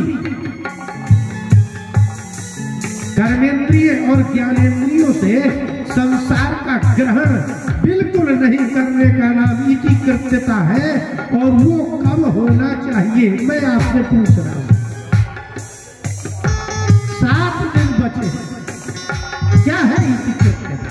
अब मैं ऐसा क्या बच गया जो कर लूं और ऐसा क्या है कि रोक दूं? ये है प्रच्छम। तो और मजे की बात, मेरे पास समय नहीं। सर्वात्मना म्रियमाणैश्च कृत्यम। आपके दादा परदादा मरते से क्या करते हैं? एक बछिया को जाते हैं, उसी का नाम कृत्यता। अंत्येष्टि, अंतिम यज्ञ का नाम अंत्येष्टि है। सर्वथा मरने वाले आदमी के कृत्य को बताइए। शुद्धम च तत्र प्रसुताभियुक्ता श्रीकृष्ण गोविंद हरे मुरारे हे नाथ नारायण वासुदेवा। बहुत बड़ी बात। ऋषियों से कहा कि भगवान आप जो है ना अभियुक्त है। आपके यहाँ शब्दों का बड़ा जाल उल्टा पुल्टा हो गया। हमारे यहाँ इस समय भारत में अपराधी को न्याय के लोग अभियुक्त कहते हैं। राजा परीक्षित ने कहा कि भो अभियुक्ता तत्र आमृषत विचारम कुर्वन्तु। हे अभियुक्तो, आप विचार करो कि मरने वाले व्यक्ति का अंतिम कृत्य क्या है। इसलिए अभियुक्त का अर्थ क्या है? अभियुक्त का अर्थ अपराधी नहीं है। जैसे मोदी जी ने जो है ना विकलांग को दिव्यांग कर दिया है, विकलांग को दिव्यांग कर दिया है, तो जिसके दिव्यांग होंगे उसको क्या कहेंगे आप? क्या कहेंगे? हम कहा करते हैं जैसे जैसे शब्दों का विपरीत करता है उसको बहुत बड़ा दोष लगता है। शब्दों का जिस अर्थ में प्रयोग होता है उस अर्थ में यदि वो प्रयोग नहीं किया गया, ये भी एक दोष है। समाज में दुष्यति चाप शब्द ही, शुद्ध शब्दों को अपशब्द करने वाले को उतना भी बड़ा ईश्वरीय दंड है जितना आपके यहाँ मृत्यु देने वाले का दंड है। आपने शब्दों को विपरीत कर दिया, आपने पदार्थों में आप बदलाव कर ही नहीं सकते। अयम शब्दादयम अर्थो बोधव्या इति ईश्वरेच्छा, ये ईश्वर की इच्छा है कि इस शब्द से यही अर्थ होगा। इसलिए विकलांग का अर्थ विकलांग ही होता है। पाणिनि जी ने सूत्र लिखा है, ये नांग विकाला, जिस अंग में विकार होता है उसमें तृतीया होती है। अक्षरा काणः, जो आंख से होता है वो काना है। आप उसको दिव्यांग कह देंगे तो फिर जिसके अंग दिव्य होंगे उसका भी तो शब्द दे दो। यदि आप शास्त्रों में से कोई एक शब्द लाते हैं, भाषा से एक शब्द को विकृत करते हो, तो उस शब्द का अर्थ बताने वाला भी दूसरा शब्द देना चाहिए। यदि आप विकलांग को दिव्यांग शब्द दे रहे हो तो दिव्यांग को क्या कहेंगे ये भी तो आपको बताना पड़ेगा। इसलिए कहा जाता है राजा कालस्य कारणम, राजा यदि अधार्मिक होगा तो प्रजा में अधर्म ही होगा। राजा समय का मालिक होता है। वो आए, उन्होंने कर दिया, बात खत्म हो गई। अब चाहे समाज में चाहे जो फैल जाए। इसलिए हमारे यहाँ कभी दया को घृणा कहा जाता था, घृणा को दया करते हैं कहते हैं, लेकिन आने वाले दिनों में लोग घृणा को निम्न अर्थ में ले लेते। आप लोगों को क्या है? कुछ भी नहीं, चाहे जो कोई जो कुछ कहे। इसलिए चाहिए जो व्यक्ति शब्दों का परिवर्तन करता है, इसलिए उसको उस शब्द के स्थान में कोई और शब्द भी तो दीजिए। इसलिए आगे जाकर के जब कोई किताब लिखेगा कि भगवान श्री कृष्ण के दिव्यांग में, तब लोग समझेंगे भगवान कृष्ण विकलांग थे। आप अपनी भारतीय संस्कृति को क्या कर रहे हैं? क्या आप शब्दों के परिवर्तन का सामर्थ्य नहीं रखते? इसलिए कह रहे हैं ना, कहा तत्रामृष शुद्धम च तत्रा मृषताभियुक्ता भो अभियुक्ता भो ऋषया, ऋषियों के लिए अभियुक्त संबोधन करके कहा तो शुद्धम आमृषत, शुद्धम कर्तव्यम म्रियमाणस्य, जो अभी मर रहा व्यक्ति हो उसके लिए कोई शुद्ध इति कर्तव्य बताइए। आमृषत, विचार विमर्श करिए और बताइए। इसलिए अभियुक्त का अर्थ है अभितः युनक्ति इति अभियुक्ता, यह एवं लोकमपि जानाति परलोकमपि जानाति सह अभियुक्ता। अभी का अर्थ होता है दोनों ओर, जो लोक और परलोक दोनों को जानता हो उसको अभियुक्त कहते हैं। अपराधी को अभियुक्त नहीं कहते। ऐसे ही अपराधी में अभियुक्त शब्द और विकलांग में दिव्यांग शब्द कुछ नहीं, सब फालतू की बात है। ये बुद्धिमानी नहीं है। लेकिन मजे की बात यह है कि वो कुछ उत्तर ही नहीं दे पाई। अच्छा, ईमानदारी से थोड़ा विचार कर लीजिए, ये थोड़ा सा विचार कर लीजिए। अगर अत्रि ऋषि इत्यादियों से ये प्रश्न किया था तो क्या उत्तर नहीं देते हो?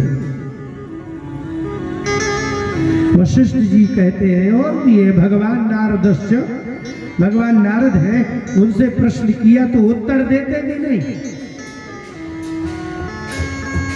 लेकिन थोड़ी देर में देखा कि कुछ स्त्रियां और कुछ बालक एक पागल नग्न समझ करके धूल डाल रहे थे और वो चले आए। ये है आप लोगों की तो गति। कोई अच्छा महात्मा मिल जाए तो पागल समझते हैं।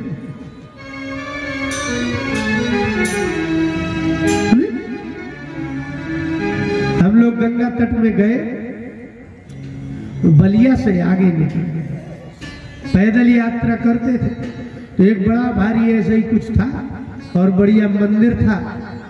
स्नान किया,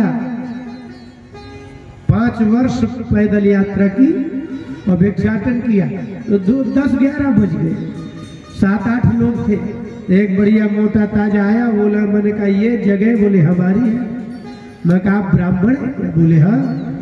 मैंने कहा तो यहाँ भिक्षा की क्या व्यवस्था है? बोले कि 8-8 आदमी को ऐसी गर्मी में कौन खाना बनाएगा?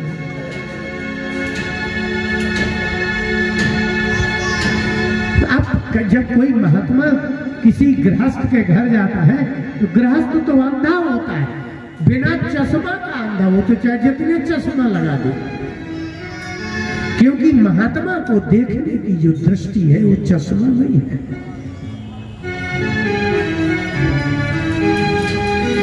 स्वामी करपात्री जी महाराज, स्वामी अखंडानंद जी महाराज और भी बड़े बड़े संत लोग जिसके दरवाजे में भिक्षा करने गए उस गृहस्थ का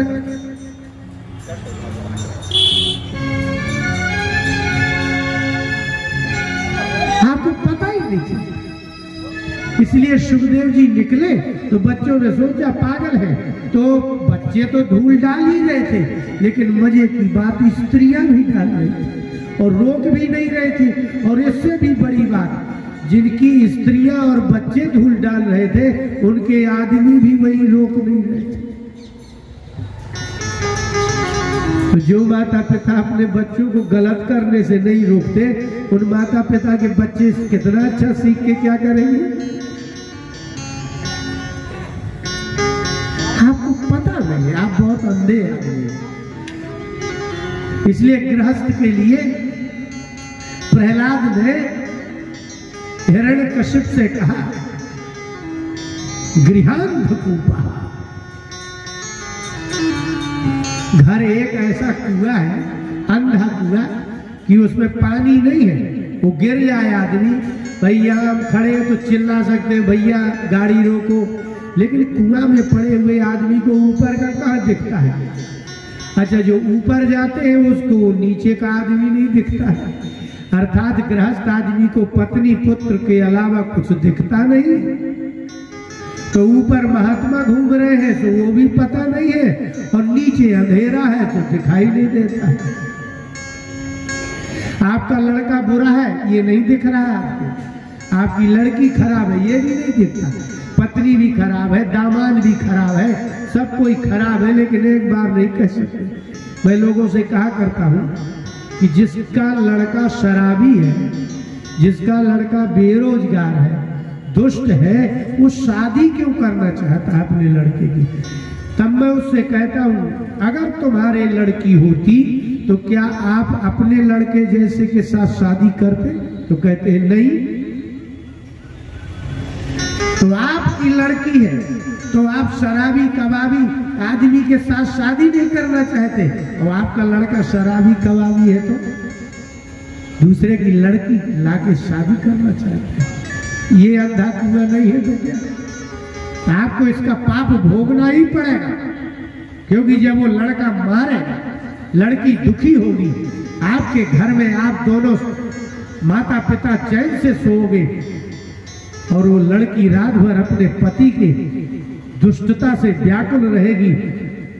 आपके घर में एक कोई दुखी रहेगा तो आपको पुण्य लगेगा, आप कहां से सुखी हो जाओगे? इसलिए आपका लड़का दुष्ट है, और यदि आप अपनी लड़की ऐसे लड़के को नहीं देना चाहते तो किसी लड़की को भी ला करके उसको मत दीजिए। नहीं नहीं तो आपको उसका दुष्परिणाम भोगना ही होगा। आप उसके दुख देने के कारण बने, लेकिन आप गंधे हो, अंधे कुएं में पड़े हो। लड़की बेचना महापाप और लड़का बेचना इज्जत का काम। माने लड़की बेचे, अगर आप लड़की का पैसा लेंगे तो पाप लगेगा, और लड़के के 10 लाख लेंगे तो इज्जत होगी, पुण्य होगा। ऐसा कैसे हो सकता है? भले कैसे? इसलिए आप जो अपने लड़के के 10-10 लाख, 2-2 लाख, 10-10 लाख, 50 लाख गिनाते हो, उसका पाप भोगते हो। इसलिए बुढ़ापे में आपकी ये दुर्दशा होती है, बुद्धि भ्रष्ट हो जाती है, परिवार भी ऐसा हो जाता है। अगर लड़की बेचने का पाप लगता है तो लड़का बेचने का भी उतना ही पाप लगता है। लेकिन आप बहुत चतुर हो, इसलिए अंधे कहे जाते हो। अंधे हो आप लड़की बेचने को पाप समझते हो, लड़का बेचने को इज्जत। इससे बड़ा अंधापन क्या होगा?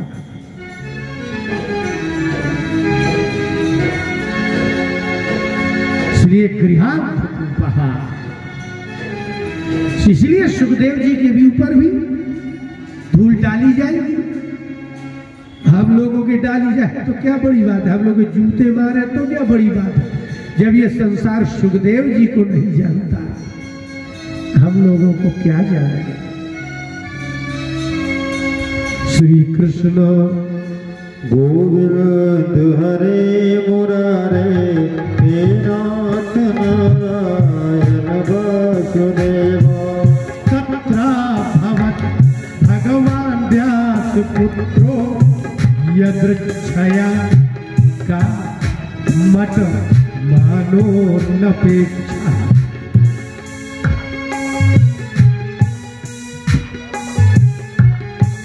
ऋषियों से प्रश्न पूछा, वो उत्तर नहीं दे पाए। देते वो, लेकिन वो जब तक कोई मुंह खोलता तब तक तो वो वही रहे। लेकिन इसमें 2 शब्द बहुत चमत्कारी है। सुखदेव जी परीक्षित के लिए नहीं आए। इसमें 2 शब्द है, यदृच्छया और अनपेक्षा। यदृच्छा माने अपने आप, जैसे आप निकल पड़ो और अचानक कोई मिल जाए। आप उस आदमी से मिलने नहीं गए और वो आपको मिल जाए, उसको कहते हैं यदृच्छा। और अनपेक्षा माने ये राजा परीक्षित मुक्ति हो जाए और चाहे ना हो जाए, इसकी कोई अपेक्षा भी नहीं। संसार हमारा आदर करे, ऐसी भी अपेक्षा नहीं है, और आदर ना करे, अपमान करे, ऐसे भी कोई अपेक्षा नहीं। इसलिए राजा परीक्षित के यहाँ आए नहीं। क्यों? बोले उनकी कुंडली में ही लिखा था कि जब ऐसा होगा तो वो आएंगे। कोई लाया है, इसलिए सूत जी ने एक शब्द प्रयोग किया, तत्राभवत् भगवान व्यास पुत्र। सुखदेव जी आए नहीं है, भगवान व्यास पुत्र को लाई लिया, क्योंकि उसे भाग नहीं लिखा था।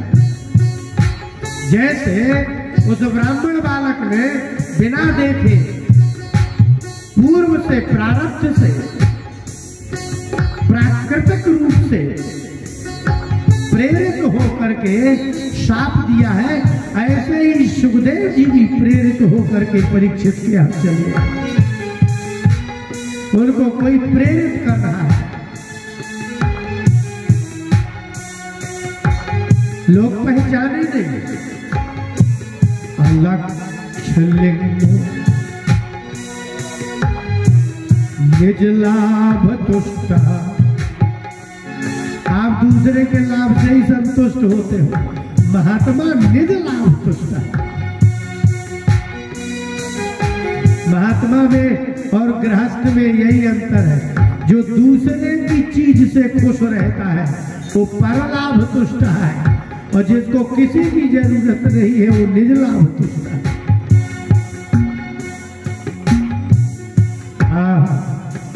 अलक्ष्य लिंगा, न कोई तिलक है न कोई कपड़े है, कोई लक्षण नहीं। व्रतैश्च बालै नवधूत वेशा, श्री कृष्ण गोविंद हरे मुरारे, हे नाथ नारायण वासुदेवा। तम दृष्ट वर्षम 8 दूनी 16, द्वि-अष्ट, 8 को 2 बार करना है, 8 में 2 नहीं मिलाना है। हमारे वेद में पहाड़ा लिखा हुआ,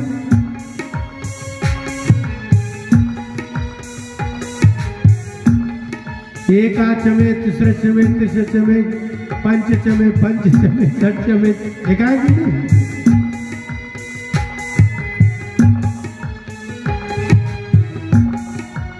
सप्त चमे, सप्त चमे, नव चमे, नव चम, एक विगु सत चमे, एक विगु सत चमे, एक त्रिगु सत चमे, त्रयस्त्रिगु सत चमे, यज्ञ न कल्पता। यज्ञ से ये सब प्राप्त होना चाहिए, ऐसे नहीं। तमद्यष्ट वर्षम द्वि-8, यदि 8 के बाद 2 लिखा जाता तो अष्ट 2 होता तो 10 हो जाता।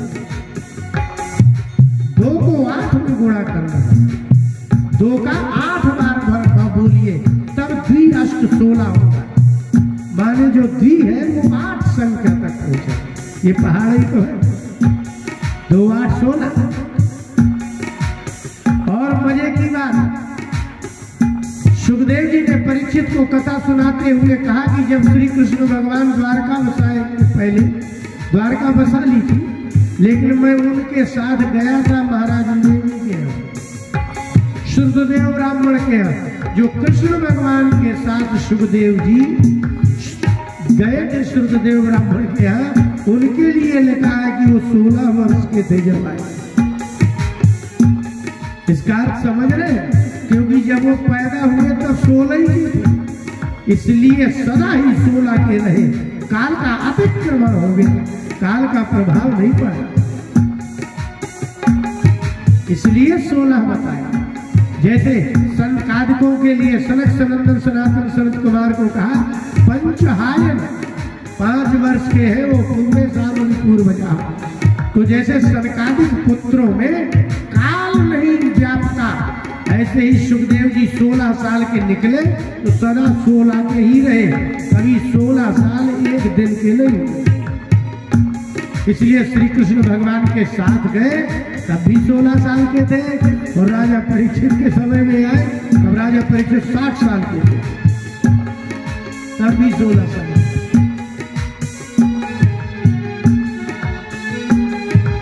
तब द्वष्ट वर्षम सुकुमार पाद। संस्कृत बहुत अच्छी है। सुकुमार तो आप जानते ही हैं, सुकुमार पाद करोरु बावंश कपोल गात्र। सुखदेव जी के शरीर वर्णन है, उनके चरण में जूता नहीं है कभी, लेकिन सुकुमार पाद। महात्मा और आप में यही अंतर है, आप जूता भी पहनो मोजा भी पहनो तो भी आपके पैर कठोर होंगे, लेकिन महात्मा नंगे पैर चलेगा तो भी कोमलता रहती है।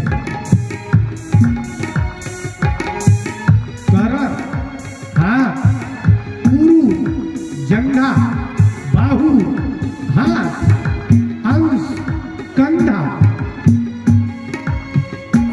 और कपोल, गात्र और गात्र, पूरा शरीर। चार्वायताक्षो नसतुल्य कर्णौ। चार्वायताक्ष, ये जो आंखें हैं ना, चारू और मनोहर है और बड़ी बड़ी है। और नस्तुल्य कर्णम, नाक और कान दोनों बराबर है। आप लोग नापिएगा, आपके नाक और कान बराबर नहीं होंगे। कैसे नापोगे नाक और कान को? ये लंबाई में है। नाक ऐसे नापो और ऐसे। वो व्यक्ति बहुत सुंदर लगेगा जिसकी नाक जितनी हो उतना ही कान हो, लेकिन बहुत कम ऐसे व्यक्ति होते हैं। इसलिए इन्होंने कहा कि सिर्फ सुखदेव जी के ही नाक कान बराबर है, संसार में किसी के होते नहीं। किसी विशिष्ट पुरुष के बताने का अर्थ क्या है? कि जो सिर्फ उसी में होगा और किसी में नहीं। माने वैशिष्ट्यम तू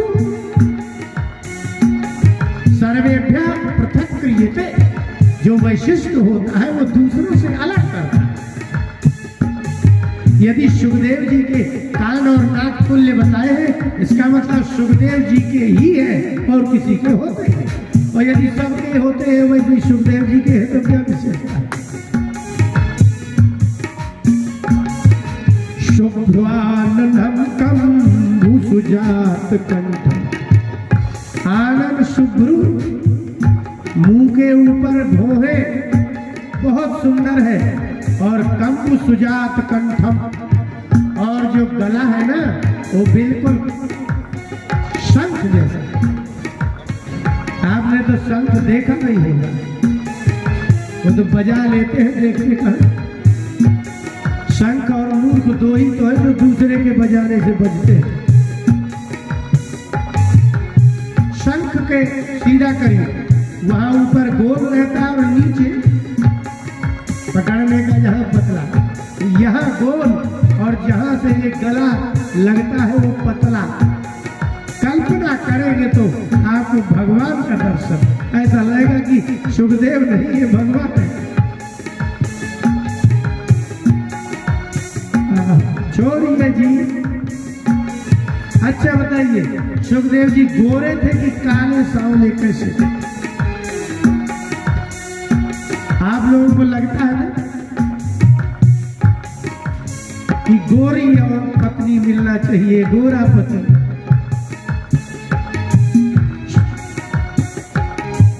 श्यामं सदा पीज्यमयोंग लक्ष्म्या, स्त्रीणां मनोज्ञं रुचिरस्मितेन। क्या है? श्यामम, श्रृंगार रस का वर्ण है, श्याम वर्ण, और स्थायी भाव रति है, इसलिए भगवान श्याम वर्ण के हैं। आप लोग गोरा चाहते हैं, लेकिन भगवान गोरे नहीं होते, क्योंकि गोरे में वो नहीं है जो श्याम में है। स्त्रीणां मनोज्ञं रुचिरस्मितेन, सुखदेव जी का रुचिरस्मित एक बार किसी स्त्री की ओर मुस्कुरा दे, स्त्रियां लाइन से चल पड़ती है तो नंगा बाबा के पीछे।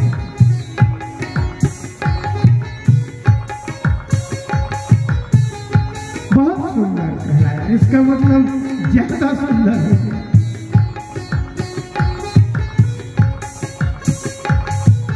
प्रत्युत्थितास्ते मुनयः श्वासनेभ्यः। वशिष्ठ है, विश्वामित्र है, अत्रि है, इनने सुखदेव जी को कब देखा होगा कि देखते ही वो अपने आसनों से खड़े हो गए? क्यों? बोले इसलिए तल्लक्षणज्ञा अपि गूढ़वर्चसम्। श्री कृष्ण गोविंद हरे मुरारे, हे नाथ नारायण वासुदेव, हे नाथ नारायण वासुदेव, हे नाथ नारायण वासुदेव। श्री कृष्ण गोविंद हरे मुरारे, हे नाथ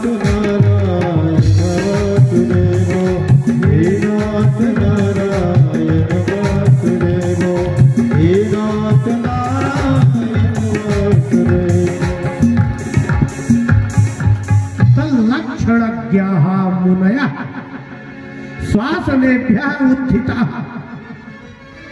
तल्लक्षण माने सुखदेव जी के गूढ़ वर्चस्व, जैसे अग्नि राख में ढकी रहती है ना, ऐसे महात्माओं का वर्चस्व उनके ये बाहर धूल आदि से ढका रहता है। तो तल्लक्षण ज्ञा, सुखदेव जी के लक्षण जानते हैं, सुखदेव जी को पहचानते नहीं है, सुखदेव जी को देखा नहीं है, लेकिन तल्लक्षण ज्ञा, ये लक्षण है सुखदेव जी को। जैसे ही सुखदेव जी को देखा तो सब महात्मा आसनों से खड़े हो गए। तो विश्वामित्र, वशिष्ठ, अत्रि, पराशर, व्यास, द्वैपायन ये खड़े हो जाएंगे। सुखदेव जी कैसे हैं, मतलब क्योंकि ऋषियों को कहा है तल्लक्षण ज्ञा, सुखदेव जी के लक्षणों को महात्मा और ऋषि जानते हैं। इसका मतलब है संसार के लोग लक्षण नहीं जानते। सुखदेव जी आए, आसन में विराजमान कराया, सभी ने प्रणाम किया, शांत हो गए। और शांत हो गए, राजा परीक्षित लौट गए। प्रणम्य मूर्धना वहिता कृतांजलि नत्वा गिरा सुनृतयान्व पृच्छत। कैसे पूछा? पहले मूर्धना प्रणम्य, सिर रख दिया चरण में। महात्मा को कुछ चाहिए नहीं,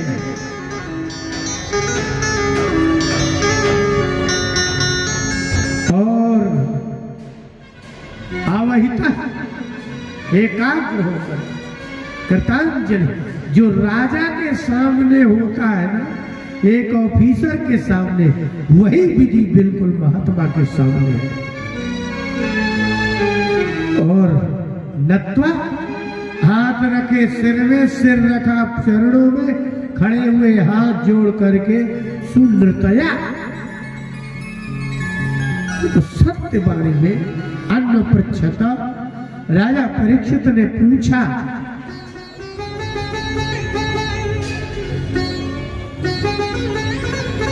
बोले भक्तवत्सल भगवान की कल बताएंगे आपको परीक्षित जी ने क्या पूछा, क्योंकि परीक्षित का ये प्रथम प्रश्न है जो पूरी भागवत का रहस्य है। यदि ये प्रश्न समझ में आता है तो भागवत समझ में आएगी, और यदि प्रश्न समझ में नहीं आता तो भागवत समझ में नहीं आएगी। ये हम आपको कल बताएंगे।